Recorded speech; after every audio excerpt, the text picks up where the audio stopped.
Olá, meu nome é Renato Porto e hoje é o nosso último encontro dessa sequência aí de responsabilidade civil nas relações eletrônicas, o CDC nas relações eletrônicas.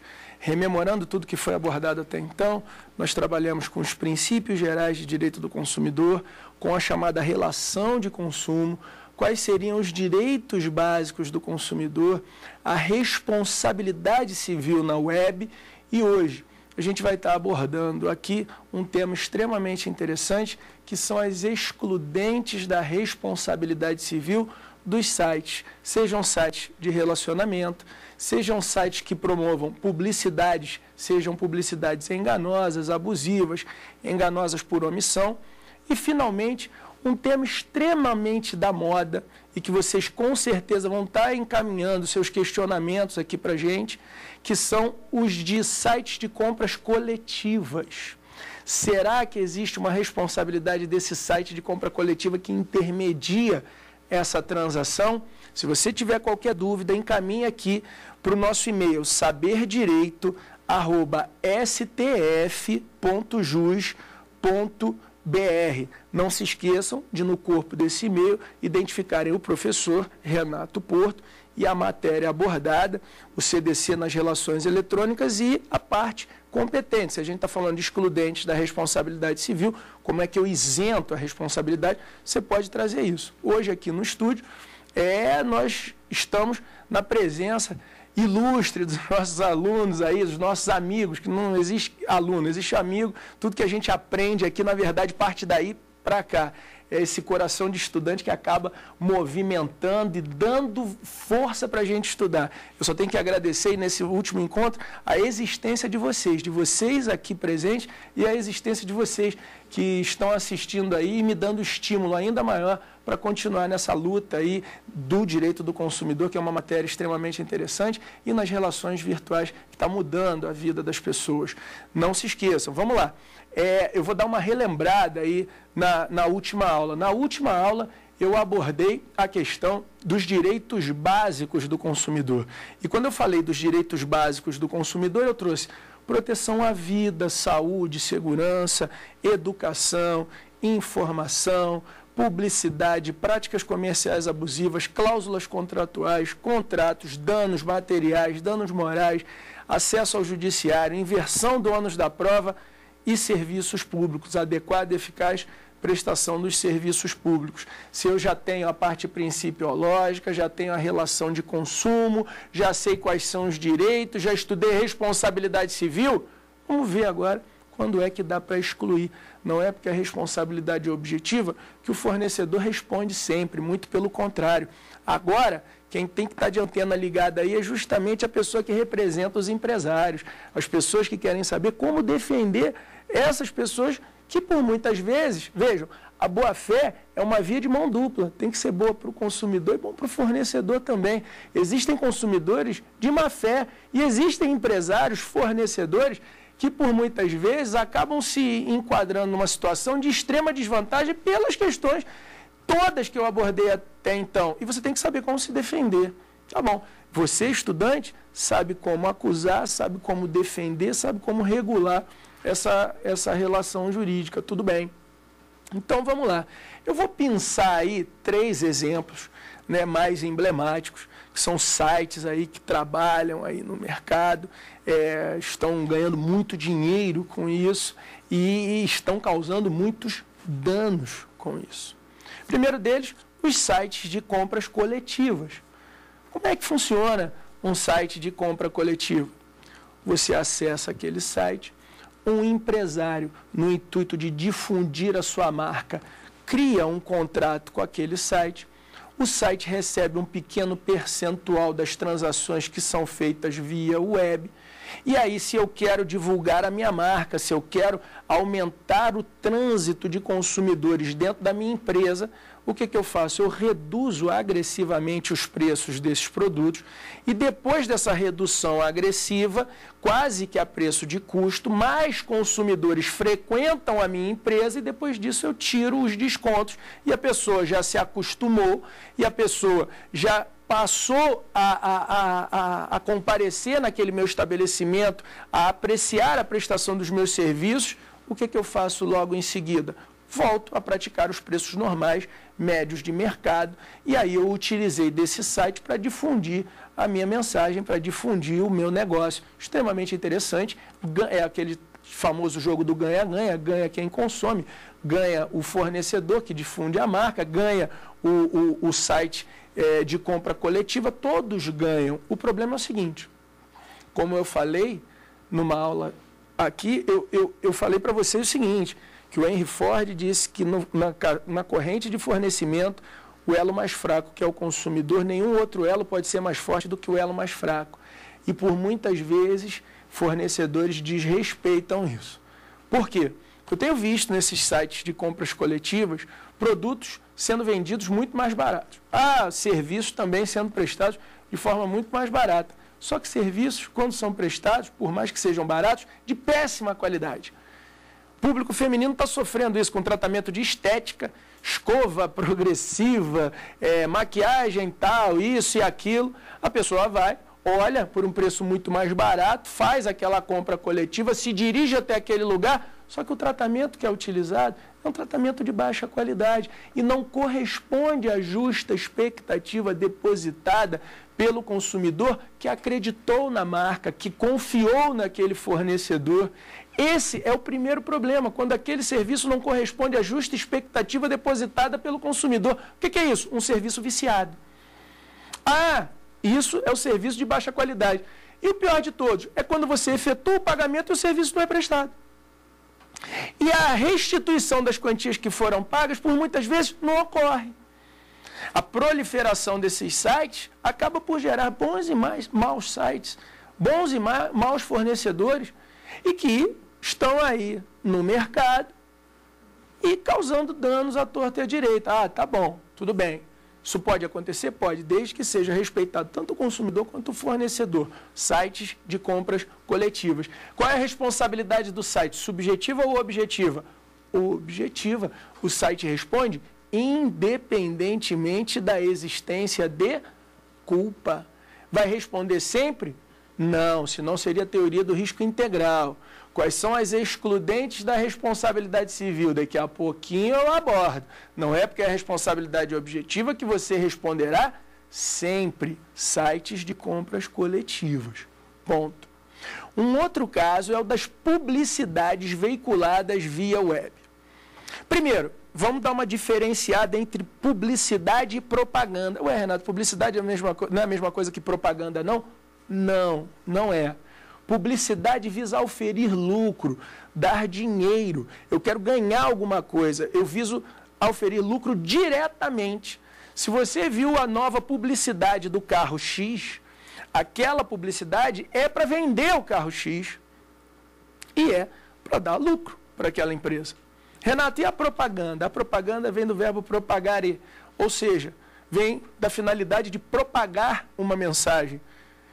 Renato, peraí. Propagação de uma mensagem quando você assistir lá a propaganda do H1N1, aquela propaganda visa propagar aquela mensagem, não visa oferir lucro, pelo menos de forma direta. Essa é a diferença de publicidade para propaganda. Tudo bem. A publicidade se triparte. A publicidade pode ser enganosa, a publicidade poderá ser abusiva ou ela poderá ser enganosa por omissão. A publicidade poderá ser enganosa, poderá ser abusiva ou poderá ser enganosa por omissão. O que é uma publicidade enganosa? Publicidade enganosa é aquela que contém em seu teor mensagem falsa. Publicidade enganosa é aquela que contém em seu teor mensagem falsa. Renato, peraí. Mas essa mensagem falsa pode ser uma grande mentira, pode ser uma pequena mentira. Senhores, contém em seu teor mensagem falsa, seja de forma parcial ou seja de forma total. Publicidade enganosa é aquela que contém em seu teor mensagem falsa, seja de forma parcial ou seja de forma total. Pode ser uma pequena mentirinha ou pode ser uma mentira grande pra caramba. Renato, vamos lá. Exemplo aí de publicidade enganosa, né, que contém em seu teor mensagem falsa. Vejam, às vezes o produto, ele é excelente. Notem, o que é risco? Risco é perigo, é possibilidade de dano.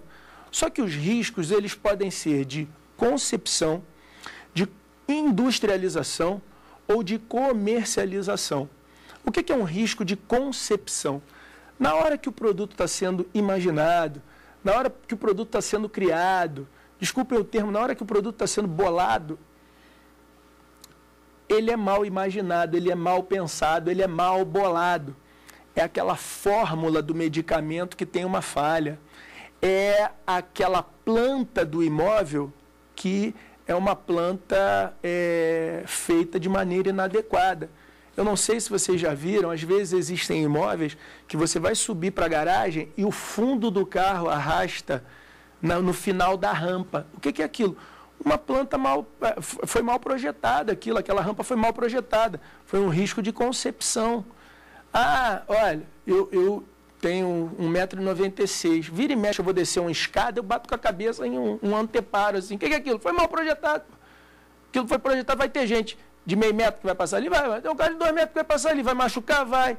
Então, pronto, foi mal projetado, foi um risco de concepção. E existe também o de industrialização, que é que é aquele que surge no momento da manufatura do bem. O bem foi bem concebido. O produto foi bem concebido, mas foi mal manufaturado. Vejam, a planta era perfeita, mas na hora de levantar o prédio, construíram com areia da praia, vergalhões de baixa qualidade, tubos e conexões que davam um mico. Então, tudo isso, quando acontecer, vejam, superou a primeira fase, o risco de concepção, chegamos no segundo momento, foi mal industrializado, utilizaram material de baixa qualidade.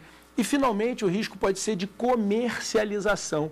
O produto foi bem concebido, o produto foi bem industrializado, mas na hora da colocação do produto no mercado de consumo, esse produto foi mal introduzido. Daí vem o tema publicidade enganosa, publicidade abusiva. Na maior parte das vezes, é a gabança exagerada do fornecedor que causa o dano. É a gabança exagerada do comerciante, daquele que vende o produto. O produto foi bem concebido, o produto foi bem industrializado, mas ele foi mal comercializado, ele foi mal colocado no produto, foi mal colocado no mercado de consumo. Da onde sai esse termo gabança exagerada? Vista eterna para o mar. Existe um imóvel no Rio de Janeiro que foi colocado à venda e a publicidade toda dizia vista eterna para o mar. E no ano passado eles estavam levantando um prédio na frente, ele ia ter vista eterna para o prédio da frente. Veja, o artigo 30 do Código de Defesa do Consumidor diz que todo meio de informação suficientemente preciso, veiculado de qualquer forma, se torna contrato. Será que essa publicidade, que partiu de um risco de comercialização, será que essa publicidade veiculada e que, através de uma oferta, ela teria um vínculo jurídico com o contrato? Sim. Renato, então quer dizer que se eu venho andando pela rua e recebo um panfleto, quer ver uma atividade difícil, é você caminhar sábado e domingo, ou passear com o seu veículo de janela aberta, quando você para num sinal, vem uma fila de meninas e elas vão soterrando você de campanha publicitária, vão jogando lançamentos imobiliários, você vai ficando ali. O que eu faço com aquilo tudo? Se você comprar um imóvel e o que fez você adquirir um imóvel foi uma daquelas campanhas, você pega aquele material publicitário e grampeia no contrato, porque todo meio de informação se torna contrato. E você pode pedir o cumprimento forçado. Eu vi um caso extremamente interessante de um camarada que comprou um imóvel. E como é que é lançamento imobiliário? É tudo maravilhoso, tudo verdinho, né? Tudo bonito, do lado de fora para dar aquele ar de exuberância tropical ao imóvel. As crianças não gritam, todas elas são ordeiras, tudo com nome de rico, não pula de barriga na piscina, não levantam água. E quando você recebe o imóvel é digno de um deserto do Saara, porque não tem aquela parte de paisagística que foi prometida, né? Aquelas crianças, com a criança não vai ter jeito, ou tu conversa com o teu vizinho, não vai ter. Mas no caso da publicidade, né? eu tive esse caso, eu vi, foi extremamente interessante. Na entrada tinha toda essa ornamentação, toda essa parte de paisagística, e tinham 8 coqueiros. Um cara pegou aquela publicidade, juntou no contrato, entrou com uma ação de obrigação de fazer, para ter aquela ornamentação. E mais, contou os coqueiros, tem 8 coqueiros, eu quero os 8 coqueiros aqui. Se o artigo 30 diz que todo meio de informação suficientemente preciso se torna contrato, e aquilo é constituído como oferta, e a publicidade é uma oferta, aquilo foi uma publicidade enganosa. Ela levava o consumidor a se manifestar de uma forma que não guardava relação com a realidade. Vocês podem ver aí o pessoal da insônia, né? O pessoal que tem insônia aí, assiste televisão de madrugada, quantas vezes vocês já não vivenciaram um negócio desse? Um camarada que viu um tapete ali, comprou um tapete, mas aí o número de parcelas, né? Ele achou que comprando aquele tapete ali, ele pagaria como se fosse assim, R$1.000. Ele estava comprando o tapete, já é caro. Só que eram 48 parcelas de R$1.000. Eu lembro que ele ligou para mim e falou, Renato, eu até perguntei se aquele tapete voava, porque por R$50 mil tem que ser tapete voador. Dá para fazer alguma coisa? Você tem o direito de arrependimento. Parece até aquele outro cara que eu dei o exemplo que comprou uma vaca. Eu vi um negócio de um anúncio no outro dia de um cogumelo, e aquilo ali me deixou extremamente estarrecido. Que cogumelo é aquele? Porque um cogumelo ou faz uma coisa ou faz outra. Qualquer medicamento, qualquer produto, ou faz uma coisa ou faz outra. O cogumelo era bom para diarreia e prisão de ventre. Eu pensei, como? Ou prende ou solta, que cogumelo é. Então, você vai imaginando, publicidade que tipo de? Enganosa. Publicidade enganosa. Ah, tá bom. Publicidade enganosa, a publicidade pode ser abusiva. Quais são as espécies? Enganosa, abusiva ou enganosa por omissão?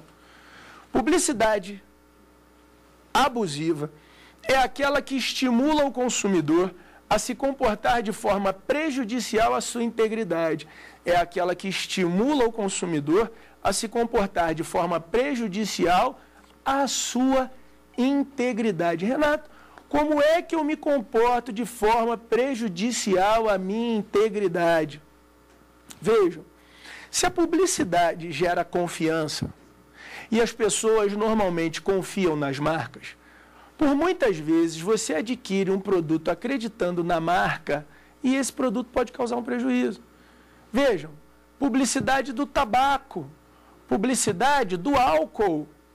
Ah, Renato, mas a publicidade do álcool eu consigo ver, mas lá no final vem dizendo que o excesso de álcool causa isso, causa aquilo. Isso é adequado. Por quê? Porque lá no início dos nossos estudos, e sobretudo quando eu falei de proteção à vida, eu falei que podem existir produtos perigosos, mas tem que existir uma informação quanto à periculosidade desses produtos. Então, a indústria do álcool vende um produto perigoso? Vende. Pode ser vendido? Pode, mas tem que o quê? Avisar quanto à periculosidade. Não é naquele negócio do Ministério da Saúde que não dá para você entender nada. Tem que apresentar em letras do mesmo tamanho da publicidade, em uma forma ordeira, que você consiga compreender aquela mensagem que está sendo repassada. Ah, e a do tabaco? Ah, essa já não existe mais. Essa é mais tranquila, porque não existe mais. Peraí. Como assim publicidade do tabaco não existe mais? Veja aí. Qual foi a última vez que você viu um carro de Fórmula 1 patrocinado pela indústria do tabaco? Antigamente, todas as empresas de Fórmula 1, elas tinham como patrocinadores fiéis a indústria do tabaco. Vocês estão lembrados lá daquele veículo do Ayrton Senna, que era patrocinado pela John Player Special, que a própria McLaren, durante muito tempo, foi da Marlboro, que patrocinava, a empresa que patrocinava a McLaren era Marlboro.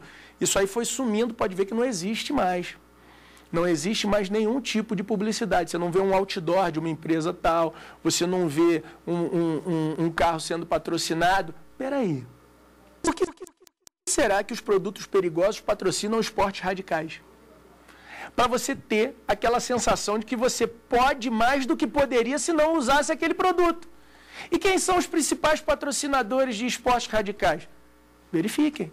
E será que, de repente, um produto daqueles pode estar causando um dano? Sim, você pode se comportar de forma prejudicial em sua integridade. Vamos supor um energético que tem uma quantidade muito grande de cafeína dentro de uma latinha e que você não sabe disso. Olha a informação que eu trabalhei nos direitos básicos. Ah, não, mas está escrito lá que tem essa quantidade de cafeína. Tudo bem, mas o quanto que isso representa?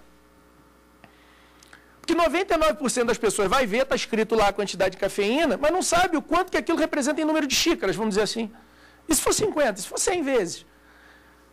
Ah, está escrito isenta a responsabilidade de forma alguma. Produtos ou serviços não poderão acarretar riscos. Olha o risco de comercialização, que é a colocação desse produto no mercado de consumo. Muita atenção para isso. Então, a publicidade ela pode ser enganosa, ela pode ser abusiva e ela finalmente pode ser enganosa por omissão. Publicidade enganosa por omissão é aquela que deixa de informar sobre dado essencial de produto ou de serviço.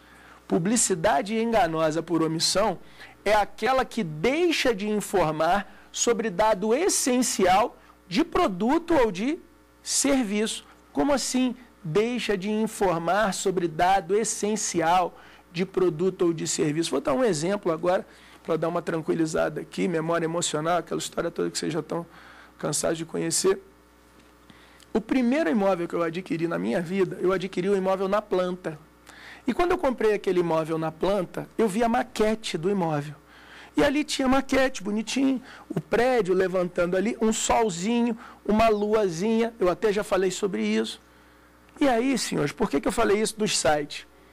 Porque isso aconteceu comigo na realidade. Quando eu comprei o imóvel, eles prometeram para mim que o sol seria da manhã, porque o sol nascia aqui e morria aqui.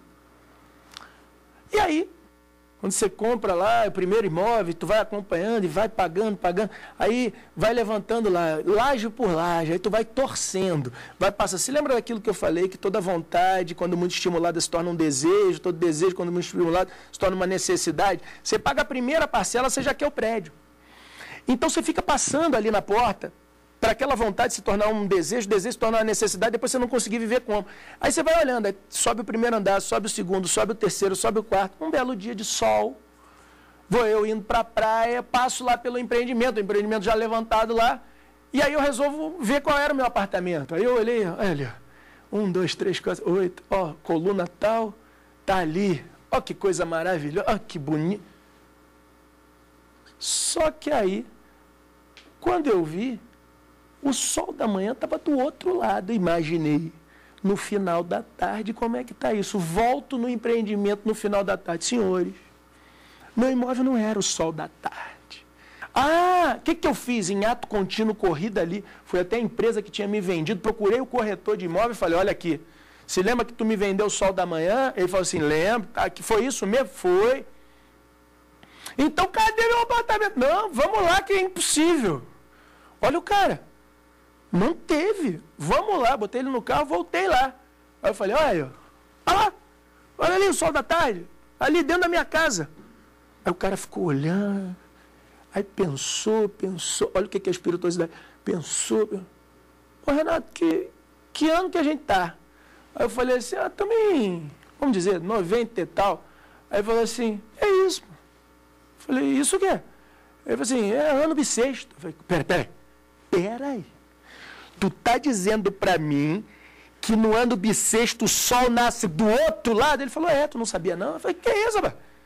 Tá querendo me matar? Tá me tirando para quê? Claro que não. E aí entrou numa discussão, tudo, tá.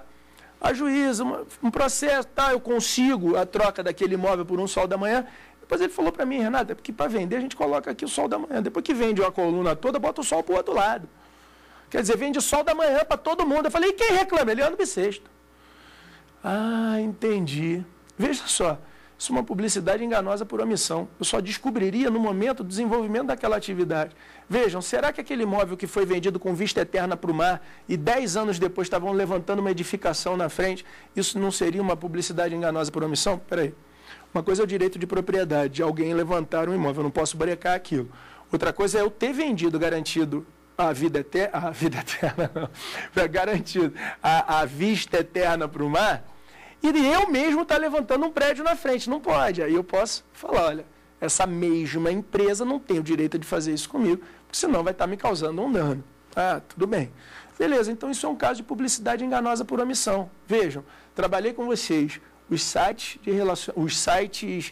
de compras coletivas, as questões de publicidade, e aí você vai ter essa publicidade nos sites como e-mails, spams, que você recebe à torta e à direita. Renato, o que é um spam? Da onde tem a origem dessa palavra spam? Spam é sinônimo de lixo. Vejam, qual é a origem desse termo spam que você recebe trazendo essas publicidades? Existia um grupo de humorismo chamado Monty Python e um grupo em inglês. E eles tinham um quadro que entrava uma pessoa e gritava spam, spam, spam, spam, spam. E ficava assim, 5 minutos falando essa palavra, spam, spam, spam, spam, spam, spam, spam. Vocês já viram que quando uma pessoa repete uma coisa, você presta atenção. Repete 10, você fala, ele é um chato. Se repetir 500 vezes, você começa a achar graça daquilo. E esse era o quadro do Monty Python. E aí essa palavra spam começou a se associar com palavras ditas em vão, quer dizer, lixo mesmo, você não tem o que aproveitar. Então, essa palavra spam incorporada à informática são esses e-mails não solicitados que você recebe, que na maior parte das vezes vão para a lixeira mesmo, né? E não é incomum que você receba esse tipo de spam e absorva um produto, absorva um serviço, adquira movido por essa campanha, por esse lixo, e que nós consumimos lixo. E depois eu explico melhor sobre isso. Ah, entendi. Então eu recebi um spam. Nesse spam tinha uma publicidade enganosa, abusiva ou enganosa por omissão que me fez levar ao momento das contratações, às vezes absolutamente envolvido por uma técnica comercial que me levou até aquele momento, porque eu confiava na marca pelo princípio da confiança. E na hora que eu sofri um dano, eu não tenho como comprovar o meu direito, e daí eu seria também hipossuficiente? Sim. Vejam como é que tudo está se encadeando agora, tudo está se encaixando. Ah, tá bom. E o que fica faltando aí? Os